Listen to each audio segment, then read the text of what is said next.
Hey y'all, and welcome back to my channel, and if you're new here, welcome. Today we're going to be working on a dirty diamond plate tumbler, part of my dad-inspired series for the month of June. So we're going to work on a 30-ounce straight from the tumbler supply store, and I cut out of removable vinyl this diamond plate pattern.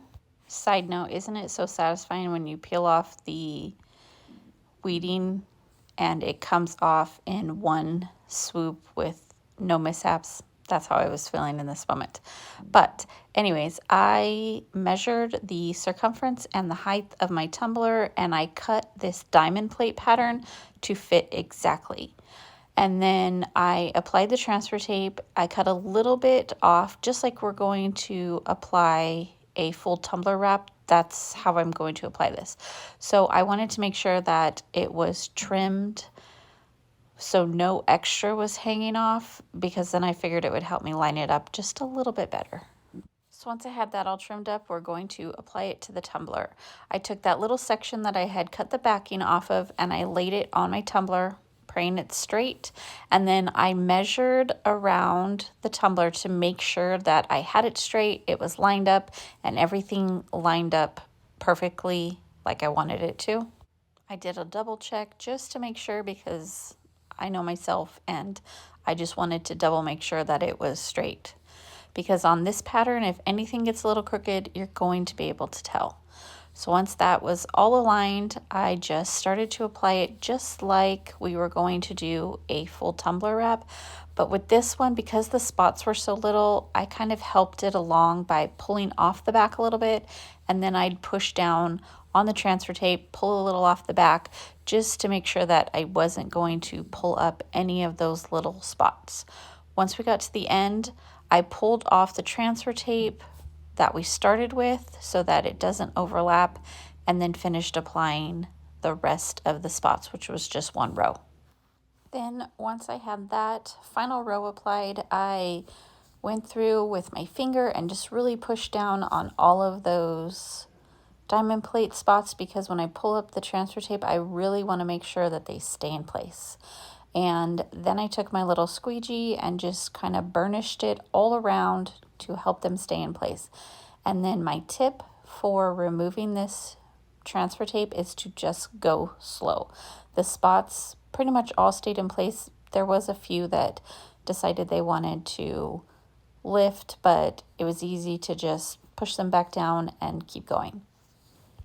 Once I had all that transfer tape pulled up, I took it outside and sprayed it with this Rust-Oleum hammered in a silver color.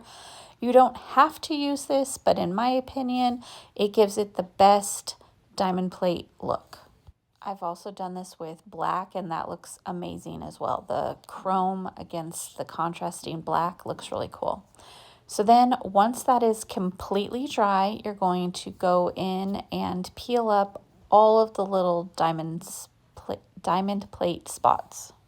Go really slow and be careful not to scratch the other surface, because you will be able to see it.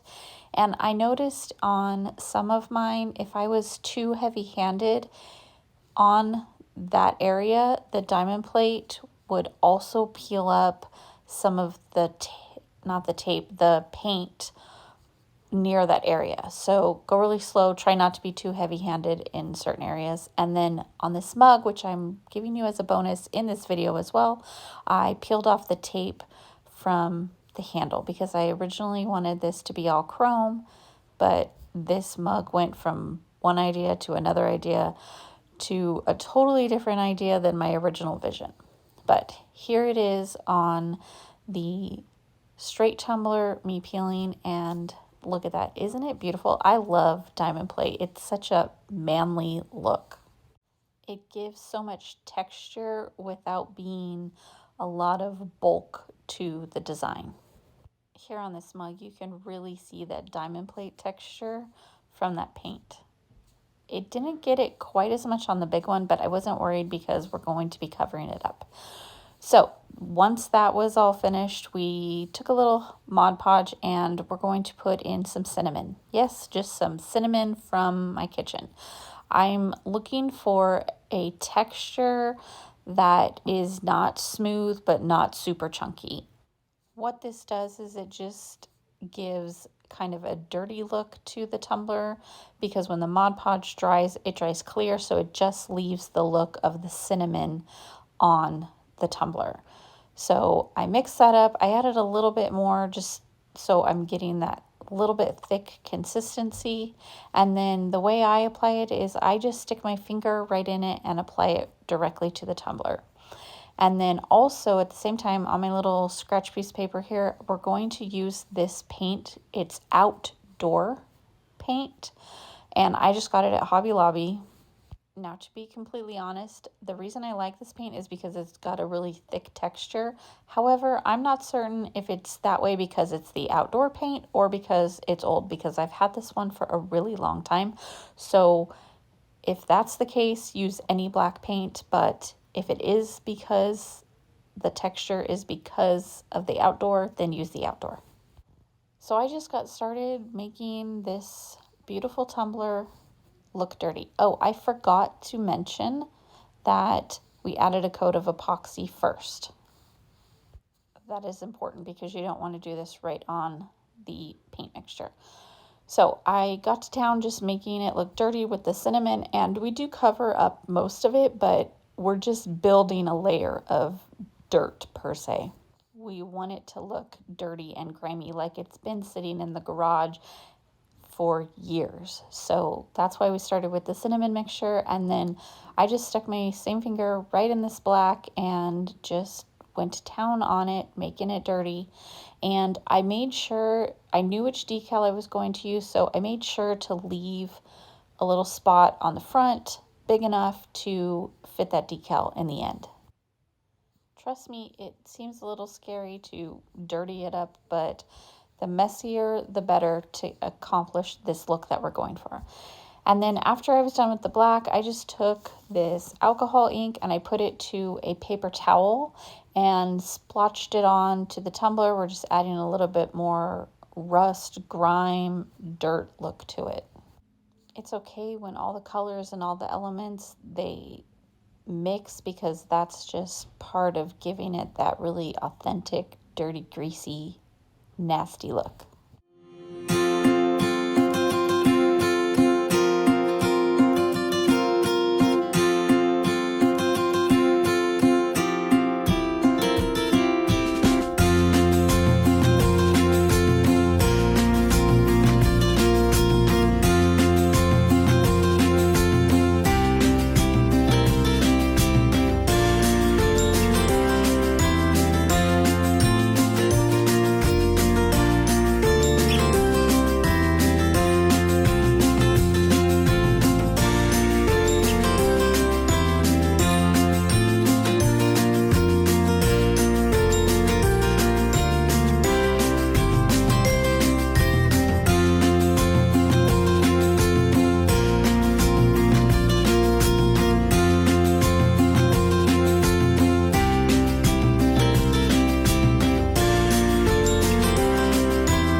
I left so much of that in because I wanted you to really see how it builds up in the end. So then I took my alcohol ink and I just applied it right to the tumbler and didn't wipe it away. Well, here I splotched it so that didn't run because you don't want a run look. I wanted more of just like an oil spot, grease spot look. So I just did that in several places. Some of it I did right over the black, so just kind of intensified the black. And then some I just did next to it so you could really see that greasy, dirty look. And it turned out amazing. It looks like it's been sitting out in the garage for years. So then I just took my decal, and you don't have to do this, but I trimmed around the edges just to trim around the edges. And then I am going to apply it just like a full vinyl wrap. So I just peeled off a little of that backing, cut it off, and applied it where I wanted it to, and then made sure that it was straight before I finished sticking it down, because I swear every time I think I have it straight, if I just go in for it, I never have it straight.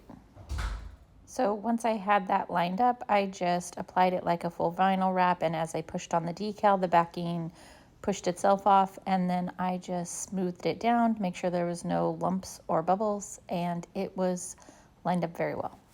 Now you can epoxy another layer, or you can skip right to this next step, whatever you want. So I just mixed up a little bit of epoxy, and I'm taking this ginger color. It's the same one that I used for the spots on the tumbler, and I just added that to the epoxy. We're just going for like a really rusty, oily look, and you don't want to use paint for this because it will make it opaque, and you don't want to use any thickening agents because you really want it to be kind of that see-through oily look. It's not see-through or translucent, but it has that look. So I just added some darker alcohol inks because it just was looking too caramely color to me. So just a little at a time, mix it up, and then you just want to let it sit to naturally thicken up on its own. Mine ended up sitting for probably half an hour, 40 minutes, because I didn't want it to just drip all the way down to the tumbler, but I wanted it thin enough as well that it did give some drip. Now I didn't want the drip to be a full around the rim drip. I just wanted it to be in a few random spots so it looks like the oil or whatever was in this can per se just overflowed onto the cup.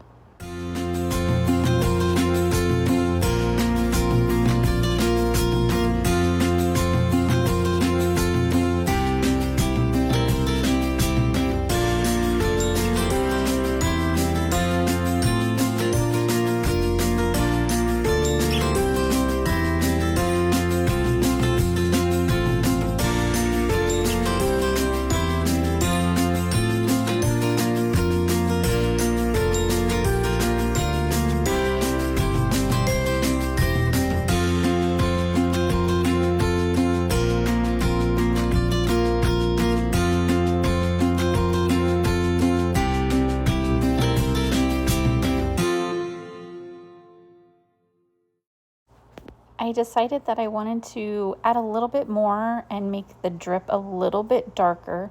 So I added one more little spot, and then I took some black alcohol ink and added that to the same mixture, and then just applied that right over the top of the already existing drips. I also took my heat gun and just heated it a little bit to help it kind of move down the cup a little bit. And then I just flipped it over if I felt like the drip was getting too long. And then there was one spot that I didn't really like, so I just took a paper towel and wiped that up, and it was fine. You couldn't even tell that the drip was there.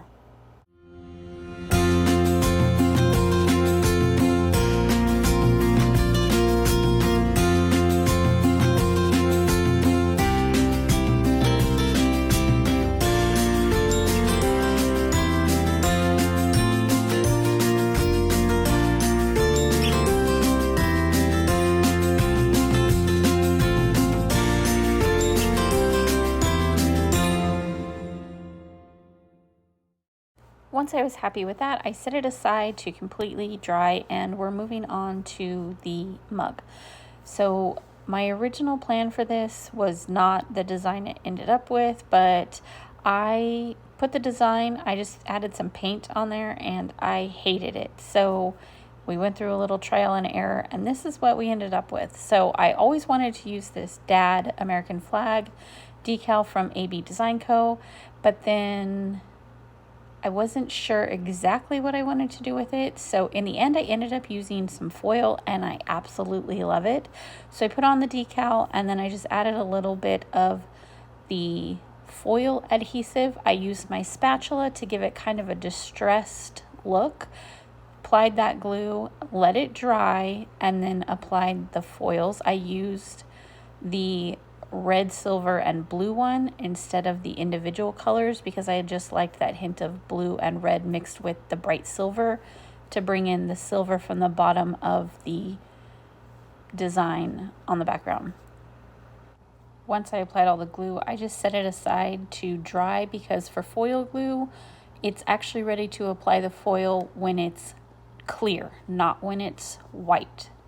And somehow I did not get the recording of me applying all the foil, just the last portion of me going back over to make sure that the glue is all covered. So sorry about that.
I was a little torn on what I was going to do to the handle, but in the end I ended up going with the same foil, the red, silver, and blue, and it was perfect. It tied it all in together. And after that, each one got 2 coats of epoxy and they were all finished. I hope that you liked this video, and if in some way I have inspired you, I would love for you to subscribe so that you can see when I upload videos. Give me a share. And I would love if you would tag me in any of your creations if I've inspired you in some way. I will leave all of my socials and how to get a hold of me in the description box, and all of the products that I've used and any discount codes I have for you will also be in the description box. And I thank you so much for stopping by, and I will see you again next week for another installment of the Dad Inspired series.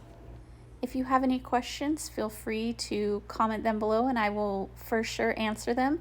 And both of these tumblers will be available on my website, so if you do want to purchase them in time for Father's Day, that is an option as well. Thanks so much, and I will see you guys next week. Thanks, bye.